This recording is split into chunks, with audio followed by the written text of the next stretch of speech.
माता करवा आपके पति की आयु लंबी करे, आपके पति के और आपके बीच प्रेम हमेशा बना रहे, आपका व्रत सफल हो। मित्रों, अगर आप इस वीडियो को देख रहे हैं तो लाइक ज़रूर कीजिएगा। माता करवा आपकी हर मनोकामना पूरी करेंगी। माता, जो भक्त इस वीडियो को देख रहे हैं उनके पति की आयु लंबी कर देना माँ, उनके बीच प्यार हमेशा बना रहे माँ, जो मनोकामना उनकी है उसे पूरा कर देना माँ। मित्रों, शुरू करते हैं करवा चौथ की कथा। बहुत समय पहले की बात है। एक साहूकार के 7 बेटे और उनकी एक बहन थी। सभी सातों भाई अपनी बहन से बहुत प्यार करते थे, यहाँ तक कि वे पहले उसे खाना खिलाते, बाद में स्वयं खा लेते। एक बार उनकी बहन ससुराल से मायके आई हुई थी। शाम को जब भाई अपना अपना व्यापार व्यवसाय बंद करके घर आए तो उनकी बड़ी जो बहन थी वो बड़ी व्याकुल थी। सभी भाई खाना खाने बैठे, अपनी बहन से भी खाना खाने को बोले, लेकिन बहन ने बताया कि उसका आज करवा चौथ का निर्जल उपवास है, यानी व्रत है, और वो खाना सिर्फ चंद्रमा को देखकर, उसे अर्घ देकर खा सकती है। चूंकि चंद्रमा अभी तक निकला नहीं है, इसलिए वो भूख प्यास से व्याकुल हो उठी। सबसे छोटी भाई को अपनी बहन के हालात देखे नहीं जा रहे थे और वो दूर पीपल के पेड़ पर एक दीपक जलाकर चलनी की ओट में रख देता है।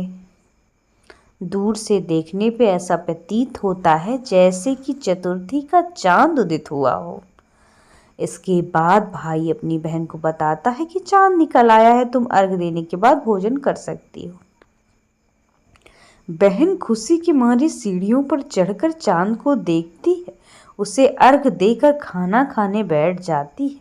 वो पहला टुकड़ा मुंह में डालती है तो उसे छींक आ जाती है, दूसरा टुकड़ा डालती है तो उसमें बाल निकलता है, तीसरा टुकड़ा मुंह में डालने की कोशिश करती है तो उसके पति के मृत्यु के समाचार उसे सुनाई देते हैं, जिससे वो बौखला उठती है। उसकी भाभी उसे सच्चाई से अवगत कराती है कि उसके साथ ऐसा क्यों हुआ।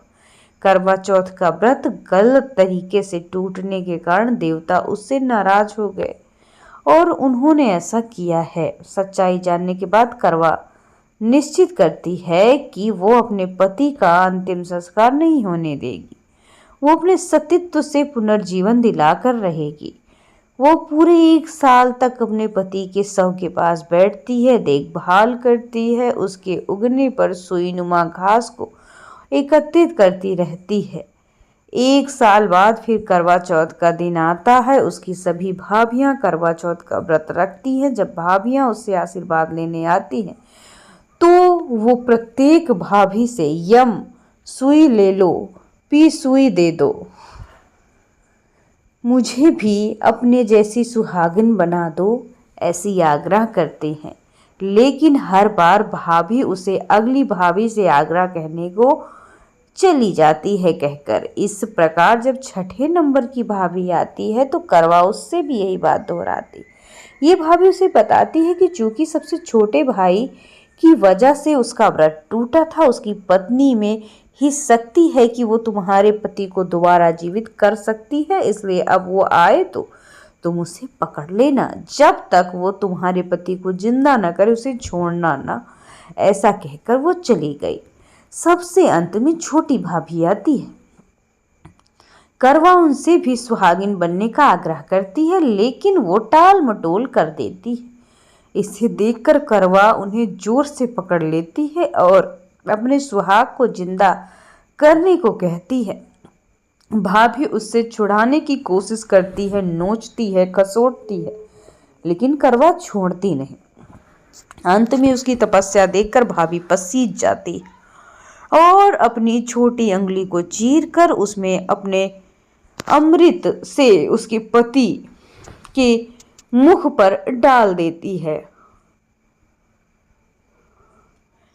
पति तुरंत श्री गणेश कहता हुआ उठता है। इस प्रकार प्रभु की कृपा से छोटी भाभी के माध्यम से उसका वापस सुहाग मिल जाता है। हे श्री कृष्ण, माँ गौरी जिस प्रकार करवा को चिर सुहागन का वरदान मिला, वैसे ही सब सुहागिनों को हमेशा सुहागिन होने का वरदान देना माँ। सबको उनके पति की आयु लंबी और आपस में प्रेम स्नेह बना रहे माँ, ऐसा ही करना माँ।